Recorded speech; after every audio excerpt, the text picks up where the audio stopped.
혹시 완벽해 보이는 약속이 왜 근본적으로 업그레이드 되어야 했는지 궁금해 본 적 있으세요? 오늘은 바로 그 이야기, 돌에 새겨졌던 오래된 약속이 어떻게 우리 마음속에 새겨지는 새로운 약속으로 바뀌게 됐는지 그 흥미로운 여정을 한번 따라가 보려고 합니다. 자, 오늘 이야기는 바로 이 질문에서 시작돼요. 신이 직접 준 약속이라면 완벽해야 할 텐데 도대체 왜 그걸 대체할 새로운 약속이 필요했을까요? 기존의 약속, 그러니까 우리가 옛 언약이라고 부르는 것에는 어떤 근본적인 한계가 있었던 걸까요? 오늘 이 궁금증의 답을 같이 찾아보시죠. 이야기의 첫 장은 시내산의 돌판에서 시작됩니다. 이곳에서 주어진 이 원래 언약, 그 자체로는 완벽했지만 역설적이게도 그 약속을 지켜야 할 사람들의 한계를 아주 명확하게 드러내는 거울이 되어버렸죠. 우선 기본 개념부터 짚고 넘어갈게요. 옛 언약이라는 건 모세가 시내산에서 받은 십계명 같은 율법들을 말하는 거예요. 이 율법들은 돌판에 기록되어서 백성에게 주어졌습니다. 아주 명확하고 구체적인 규칙들이었죠. 여기가 정말 중요한 지점이에요. 문제는 율법 자체에 있었던 게 아니라는 겁니다. 율법은 거룩하고 선했어요. 하지만 진짜 문제는 그 법을 지켜야 할 우리 사람들이었죠. 인간의 본성이 그 완벽한 규칙을 계속해서 따르기에는 역부족이었던 겁니다. 이 표가 핵심적인 차이를 아주 명확하게 보여주죠. 왼쪽의 옛 언약은 바깥에 돌판에 새겨져 있었지만 결국 사람들은 지키지 못했어요. 반면에 오른쪽의 새 언약은 접근법이 완전히 다릅니다. 법을 우리 마음속에 직접 기록하고 하나님이 그걸 지킬 수 있는 힘과 마음을 주신다는 거죠. 외부의 규칙에서 내부의 변화로, 말 그대로 패러다임이 완전히 바뀌는 겁니다. 그렇다면 이렇게 명백한 인간의 실패에 하나님은 어떻게 반응하셨을까요? 놀랍게도 그 반응은 처벌이나 포기가 아니었어요.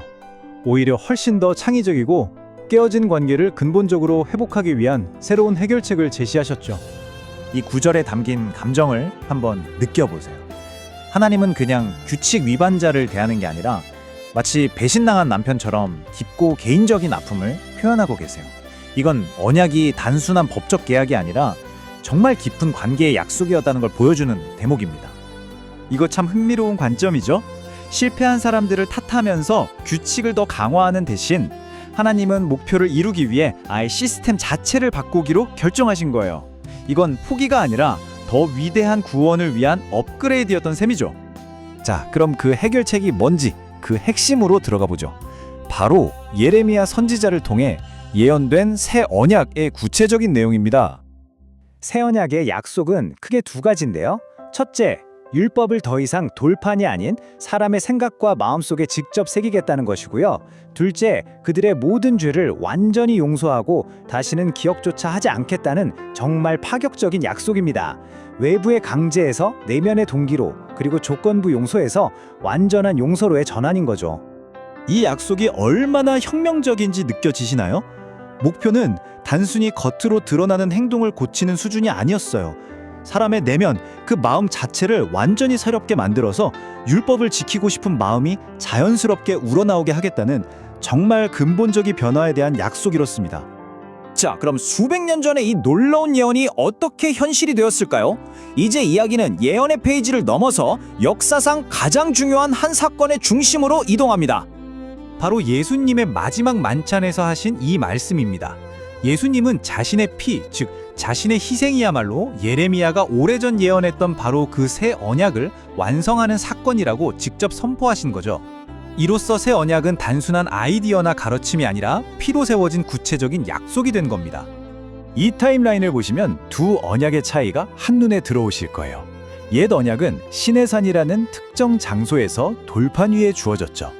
새 언약은 골고다 언덕에서 희생을 통해 세워졌고요. 그리고 오늘날에는 성령을 통해 우리 각자의 마음이라는 개인적인 공간에 새겨지고 있습니다. 장소에서 사건으로, 그리고 이제는 각자의 내면으로 이어진 여정인 셈이죠. 자, 그렇다면 이 모든 거대한 신학적인 변화가 오늘을 살아가는 저와 여러분에게는 구체적으로 어떤 의미가 있는 걸까요? 이게 바로 패러다임의 전환입니다. 새 언약 안에서의 삶은 하나님의 인정을 받기 위해 율법을 지키려고 끙끙 애쓰는 삶이 아니에요.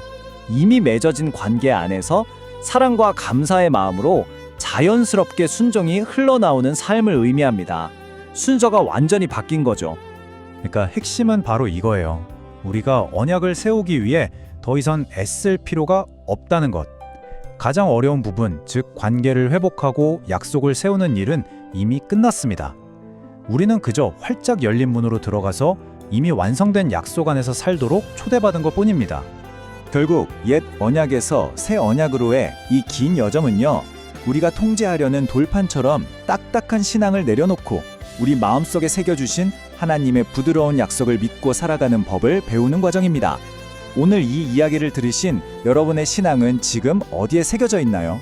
돌판인가요? 아니면 마음인가요?